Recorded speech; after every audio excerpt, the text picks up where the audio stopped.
What is something that happens at casinos that is hidden from the public? I wandered down to the basement of MGM from a truck ramp, and man, it was like a whole city down there. Imagine a massive warehouse with roads and offices and supplies everywhere. The opposite of the glitz going on above it. All the seats they have to replace because of the shockingly high number of PPL that evacuate their bladders and bowels in them. Old people dying.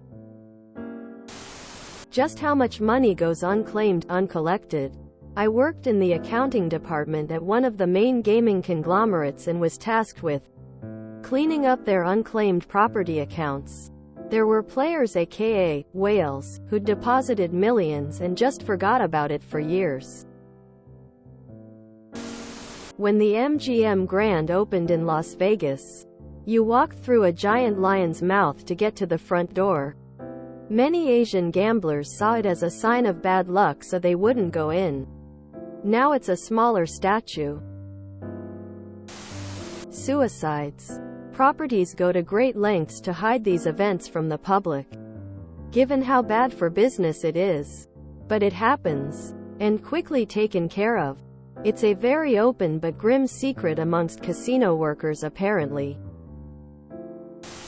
I knew someone who hit the jackpot on a slot. It was around $200,000. The casino managers came out to verify, but they said the machine malfunctioned and it didn't count. How is that legal? Not sure about Western casinos, but this is for Asian casinos. Asians generally subscribe to the supernatural and definitely the superstitions that go along with gambling. Casino owners tend to hire ghost babies, toyols or kamantongs, aborted baby spirits, to kind of curse players into losing.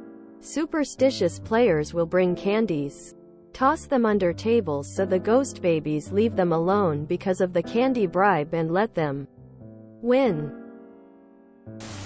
Used to be a blackjack dealer in NV. To me, the most disgusting thing was watching people I knew, who were struggling to feed their families, come in and feed their entire paycheck into a slot machine or gaming table. And I was never allowed to say anything, not on or off the job.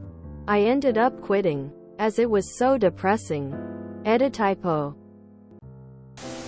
90% of casinos have private areas for the high rollers, politicians, gangsters, and other VIPs. I was able to deal cards at one of those events.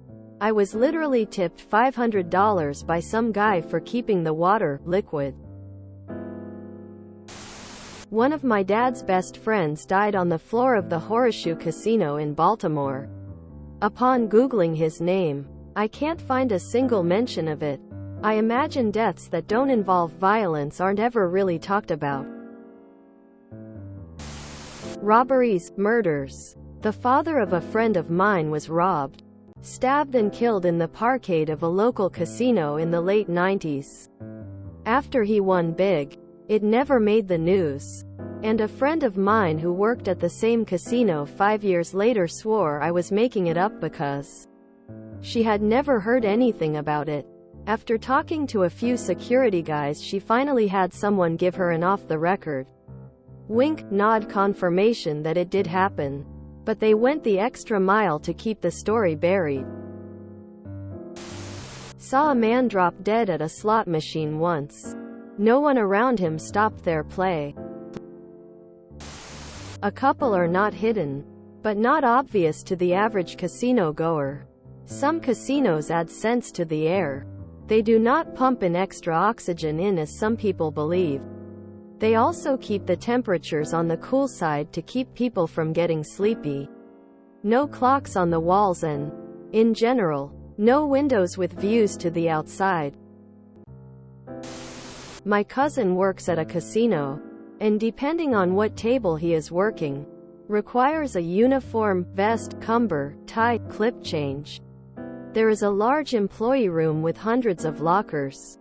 He shares his with two others that usually work different shifts, areas than him. In the locker are 6 hooks, 2 for each person, a top cubby with 3 sections for water bottles, etc., a lower section with 3 sections for boots, change shoes, and above the footwear section a 3-section mini locker that you bring your own lock, where you put your wallet, valuables, etc. that you can't have on your person when you are on the floor. The lockers are large enough to keep your section clothes if you need to swap during your shift.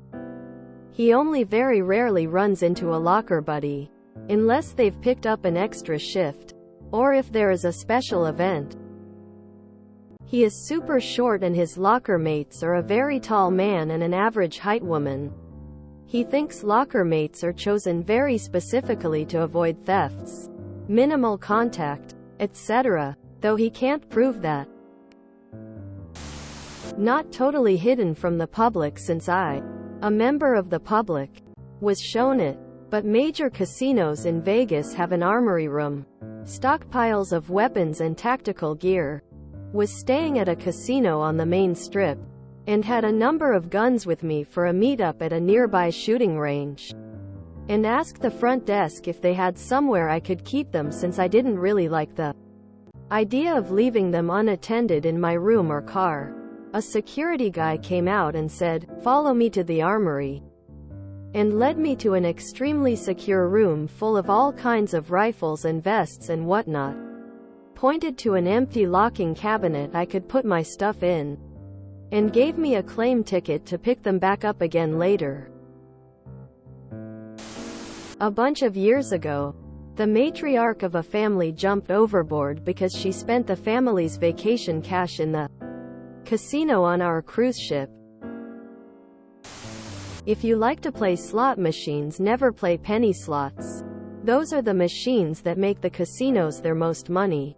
Play quarter or dollar machines. You spend just as much or less each spin and they tend to have better payouts. But your brain says penny slots are cheaper, but they have machines that you can hit $20 a spin and higher.